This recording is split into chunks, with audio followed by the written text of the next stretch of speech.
inta la ogyahay 7 qof ayaa ku dhaawacantay kadib markii dadweyne Zambiyaan oo careysan ay saaka dab qabadsiiyeen goobo ganacsi oo Soomaali leedahay oo ku yaala caasimadda labaad ee wadankan Zambiya ee Ndola oo ah meesha Soomaalida ugu badan ee Zambiya ay ku nooshahay. dadweynahan careysan ayaa saaka waabarkii soo buux dhaafiyay xaafadda Soomaalidu degan tahay ee Urungu ee bartamaha magaalada Ndola iyagoo ku hubaysan baangado iyo ulo waxayna weerar ku soo qaadeen dad Soomaaliyeed oo fadhiyay goobahooda ganacsiga. wararka qaar ayaa sheegaya inay jiraan dhimasho ka dhalatay dhaawacyadii soo gaaray dadka Soomaalida ah.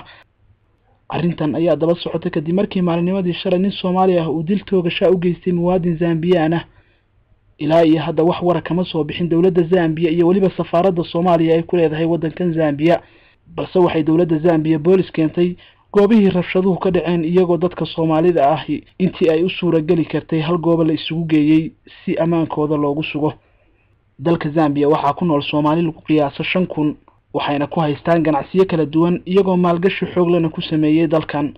sidoo kale Zambiya waxay ka mid ahayd wadamada dadka Soomaalida ah ay sida xorta uga shaqeystaan uguna noolaayeen sanadihii la soo dhaafay. wadanka Zambiya ayaa sidoo kale wuxuu ka mid yahay wadamada Afrika ee farakutiriska ah ee aysan ka dhicin qalalaasaha siyaasadeed. Saciid Muuse Daahir, TV-ga Universal, caasimadda wadanka Zambiya, Lusaka.